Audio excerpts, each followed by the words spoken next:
Oh, great, Moose. Looks like somebody doesn't appreciate we got a baby in the back with a rattly old diesel. Oh, green light. Later, dino. I get 30 miles per gallon.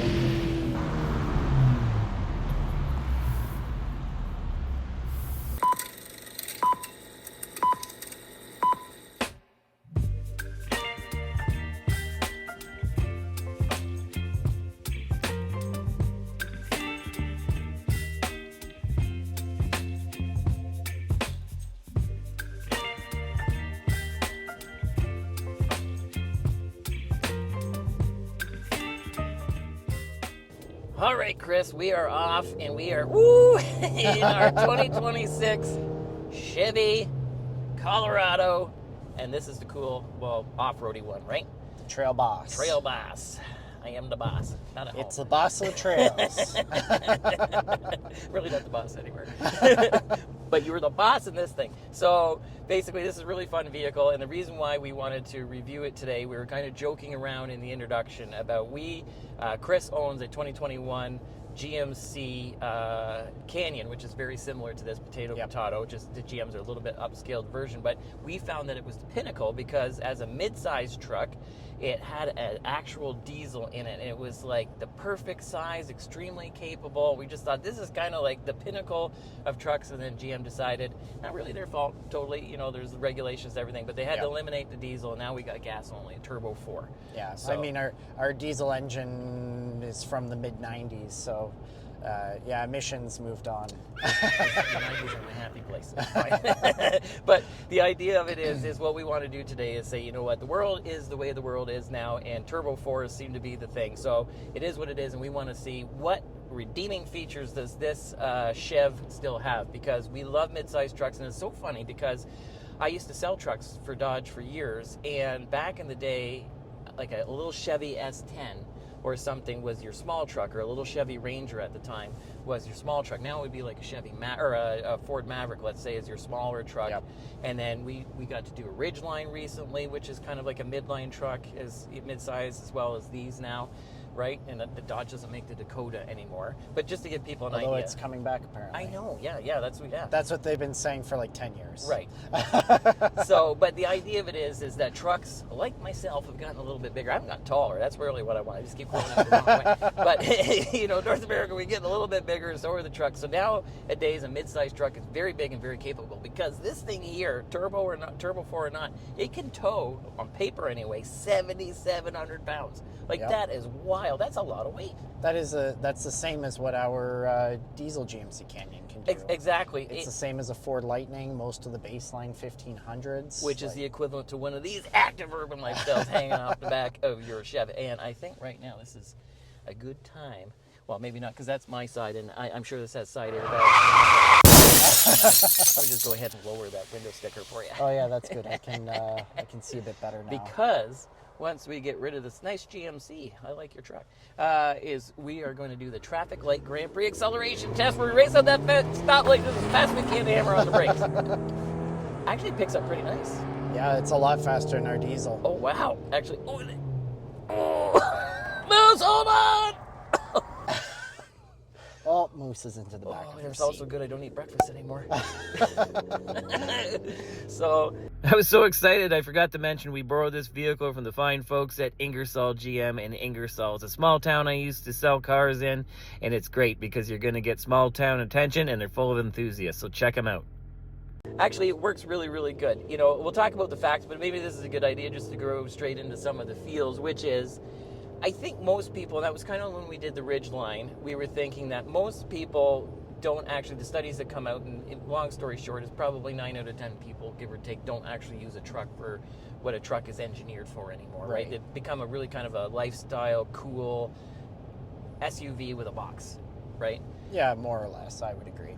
Even we realistically don't do as much towing and hauling of stuff as we used to, or we probably should, or whatever, but it's nice to have it when it's there, kind of thing. Right. And you know, the thing that we said with the Ridgeline was, if you were really technically one of those people and you're like, you know what, I don't want a truck like this, because with the Ridgeline, it's more like an actual SUV. It's it's a unibody vehicle, so it doesn't have the rails underneath or anything like a traditional pickup truck. So it gives you a little bit more drive, you know, and comfort and things that people would be used to with an SUV. But I think a lot of people, even though they're not totally using the truck all the time like yourself, it's still nice to have more of a traditional truck. Like this is body on frame, you know, live axle on the back. Yeah, double wishbone suspension in the front. So what really surprises me, though, is because I said something in the Ridgeline video about how much more comfortable it was to drive than our truck, and that's one of the things I noticed as soon as I started driving this. GM has really stepped up their game in that regard. This truck feels like we are floating on a cloud. It really does. If you told me I was in a Buick, I would probably believe you. It does, but not in a way, which I'm really appreciating, but not in a way like those used to, where you felt like you couldn't go around a corner without tipping over because they were just a little too loosey-goosey. Like, this has some really dynamic suspension to it. And in fact, we got some corners right here. Yes, okay. Let's see hold on, Moose. So we probably should have put your seatbelt on. But yeah, look at that. Like, that holds really nice. It's quiet in here. Like, this is, I don't know. And this is the off-roady one. Yeah. Do you know what I mean? Like, I don't know. I'm really, really impressed with how this drives. It's, I don't know, like I said, because most people are going to use this, even on an off-road one. It's more for the most people, it just looks cool. You know what I mean? It's like getting a car, like a sporty car with the spoiler and the bigger wheels and stuff. It's, you know, you're not taking it to the track all the time, but it looks pretty cool. And this is the same with this, but it doesn't seem at this point that you're punished. You know what I mean? Like, no, I would agree completely. This is perfectly comfortable to drive around. I think the seats are the same as my GMC Canyon, which is, in my opinion, is great, because we've done days where we've driven over 1,000 kilometers in a single day, and that truck is perfectly comfortable for that kind of driving. Right. I think you could do the same thing in this. You could easily take this cross country and it would be perfectly comfortable. Perhaps the off-road suspension and the off-road tires and stuff may not be the greatest for your fuel economy. But you know what? I really appreciate when we were speccing this out, you know, kind of get back to the facts portion, is GM really gives you a lot of different options. So it seems like, especially with the Chev version here, that if you really, really wanted a two-wheel drive, because remember, we're in Canada, so in the States, I think you could still, in both the GM and the Chev product, get two-wheel drive. But here, they've kind of got Canadians to the four-wheel drive. But if you want to get the work truck, and that's really what you want two-wheel drive, Chevy in Canada will allow you to do it. And you're looking at, I think, around $46,000, which is still under the average price of a vehicle, you know. And then for, you know, about $3,000 or $4,000 more, which is usually the bump for any four-wheel drive system, then you get into more like your normal base model truck. Is it LT? Sorry. Yeah, LT is the that's kind of the consumer base of the Colorado. Yes, exactly. And then that one, it is four-wheel drive. However, you could put it in two-wheel drive, which is what you should be doing all the time. And that's a really good tip for everyone, is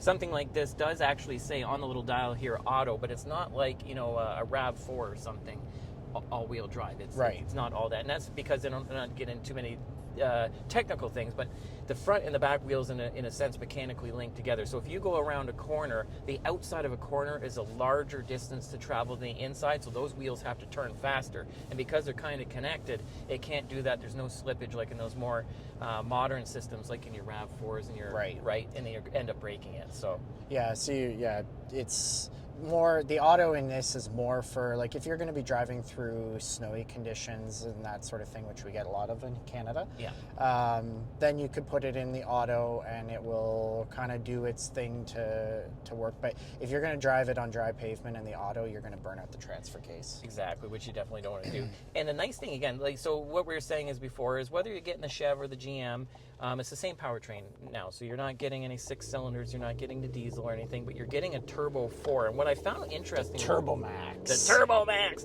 which is pretty cool, because, you know, they marketed the Duramax, which you have, which is that diesel. And the reason why diesels, like I said, people like it, is a lot of low-end power and actually really, really good for fuel efficiency, right? So This is obviously not going to be as good on fuel as that diesel, but in all the research that I did, I know that they're going to have some kinks to work out in the beginning, with a newer engine and things like that. But the idea of it is, it seems like they put a lot of effort into beefing it up, like the baby Duramax, right? Yeah. Like it's a lot for normal inline four. It seems to be a little bit beefier, if anyone's right. They mentioned some stuff on their website where they've taken some of that diesel technology and put it in here. And some good graphics. It's really cool as well. Yeah. And of course, no CVT. We have an 8-speed traditional automatic transmission, which it gives us a great driving dynamic. No nervousness or anything else like that. And when you mention that independent suspension in the front, which trucks have had for a long time now, but it does give you a lot more car-like drive. So even though it's not the extreme of the Ridgeline or anything, this is still, I can't get over. To me, I'm enjoying my passenger side ride as much as the Ridgeline in here. I really am. Like it's really nice. Yeah, it's honestly surprising. Like, having grown up around trucks, it's even when I got my Canyon, in comparison to the trucks I grew up with, I couldn't believe how much more comfortable the Canyon is. And now this has just even stepped that up even further. I can't even imagine. Could you imagine how comfortable we would be if we were in the Denali version of the Canyon right now? No, which is like that's the top level luxury one if you on the GM side. Yeah. But the nice thing is, like, whether you get the GM or the Chev version, the Chev seems to be powertrain wise, whatever you can get in one, you can get in the other. But it's about $3,000 or $4,000 cheaper, option for option, or I shouldn't say option for option, trim for trim, let's say, than the GM. But again, the GM is, you're like, okay, you know what? I like this truck. I like the way it looks, but I don't need anything as fancy. You're going to go with the Chev. If you're somebody, I'm in the truck all the time, I like some nice little, like this got scratchy plastics, whereas the GM is a lot more like soft injected stuff and things, Yeah, and I think this is more appropriate really for the off-road version. Exactly. Like if you're going to buy an AT4, those materials are going to be nicer and softer. But they're easier, harder to keep clean. Like this is nice. It's same with these seats, and they don't look terrible, because it's not real leather. But that's the whole point. Yeah, it is really nice, high quality vinyl though. Like 100%. I would be if you nicer were than those Honda Civic hybrid seats we had. The bus bench seats. Yeah, the bus bench seats. So. But yeah, we'll wrap this up in a second. But what also I'm also impressed with nowadays, because people drive them more like an SUV or a car, is that they're so feature rich. Like even the base model, like this is about middle of the road. This one here, so you obviously get tons of stuff. But even the base model, you still get wireless Apple CarPlay, wireless Android Auto. Yep. You get the nice screen. You get all the safety stuff. And I really love that these companies are putting good safety suites in, even for the people that don't want to step up. We got dual zone climate. We got heated seats, heated steering wheel. There is now vents in the rear seat area. Right, and you don't even see that in a lot of cars. Yeah, there's a lot of cars like that Civic. It didn't have those. No. My 2021 GMC Canyon does not have vents in the rear. And as you can see, like from the B-roll, we can get Moose Baby in there, no problem, right? Because the doors open up almost 90 degrees, which is a great SUV truck thing. Seats flip up. You got all kinds of storage. Well, he's still a little bit askew back there from our traffic light Grand Prix acceleration. Yeah, we're going to hear about that one. But you know what I mean? And we can do our, most important because we're in Canada, our Canadian cargo test to fit that autographed Doug Gilmour special stick back there. Now, he was a short player, but still, It'll fit in the back seat. It'll fit in the bed. Yeah, exactly. And then the bed is cool. Yes, Chevy, GM only have the one size of bed, but most people can get away with that. You got bed extenders and things like that. And the profile of the truck is good. And then that tailgate flips down. It's got the little measuring thing on it. Yeah. And that little storage thing in the back. All in all, and these range, like we said, you can get them into the mid-40s basically for that work truck version, or most people are going to be in the low 50s for your normal base, like on that LT. Something that this here, you're probably, let me look on the window sticker here. Yeah, you're in the 60. Yeah, you're right. And you approaching can get 60. Yeah, and you can get them like and that's the crazy thing, and we'll end here because we're yammering on like normal. But if you really want a serious off-roader in this size of vehicle, you can get it. Whether it's the AT or the AT4X or the ZR2 in this one, it is amazing. You can get snorkels. This one is already lifted. You can get 17-inch beaded tires. This has a 2-inch lift on it. Yep, 2-inch lift. And then you've got things like you can get serious skid plates, or you can get just a handful of skid plates. You can get the whole thing like tanked up. You get the, I believe I saw a winch, a snorkel, if I didn't mention that already. Yeah. Like some serious, like almost Jeep. You can get a bed-mounted spare tire, like it's a Baja truck or Yes. something. Yeah, and in the GM, I don't. Oh, there's a yellow Colorado Trail Boss. I didn't get a chance. Yeah, I didn't get a chance to check on this one, but the GM version had really even cool things like a Baja mode. I don't know if they only market that for the GM, but this one might have a similar thing to where it changes everything dynamically to make it a lot more good for doing some serious off-roading, and even things like cameras all underneath the vehicle. So like I used to work for Chrysler and Dodge and Jeep, and every year we'd have to take training with the Jeeps, and it would be so scary because you know, it's like a high dive. You look at the person that was ahead of you and you're like, what are you so scared of? And then you get behind the wheel and it feels like you're gonna roll over, you know. And the nice thing is it's hard to see with your approach angles and things, was to have those cameras. Like, this is a serious off-road vehicle if you want it to be. Yes. If you want it to be. And even at like a nice kind of happy medium with this package here, because we don't have the extreme of the Z R2, but it's, you could take it out. You do some really good like camping, adventuring with this, no problem. Yet with the nice 20-inch wheels, it looks good. It rides along nice, and you're still going to get, you know, half decent fuel economy. Not as good as that diesel, but for a gas engine, for something this heavy, because you're over 5,000 pounds, you know, you know, to get in the low 20s realistically in the highway, you know, that's really not that bad. Yeah. No, I'm quite impressed with what they've done here. I honestly expected to come here today and not like this thing compared to my truck. Me too. And I'm honestly quite surprised. Yeah, me too. Me too. All right, well, let us lead to our final thoughts. All right, we're back and it's final thoughts time. And Chris, I'm just going to pass this over to you because you are a Canyon owner and this is a Colorado. So what do you think? Because I'm telling you, I was super, super impressed. Yeah, I mean, that just about sums it up, right? This, I said in the video, I didn't really expect to like it that much when I got here in comparison to mine, but I am thoroughly impressed with this truck.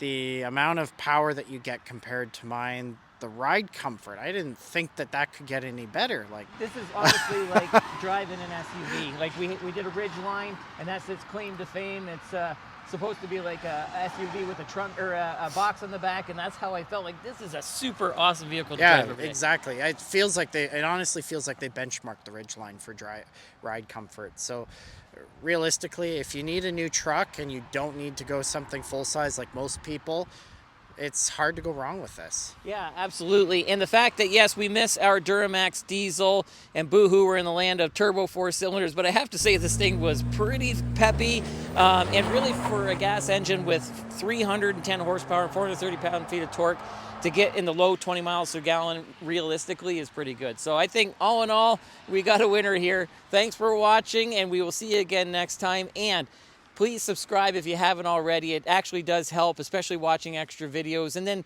go on over to Meta, because Chris here is a professional writer. He writes articles on every vehicle that we review with a lot more detail. And also on Instagram and Facebook, we have some, at least my mother thinks they're funny, videos. So anyway, and speaking of mom, that's right. Okay, listen, I'm on my way home. I'm going to show you how to do it. It is the red button, the red one. That's correct.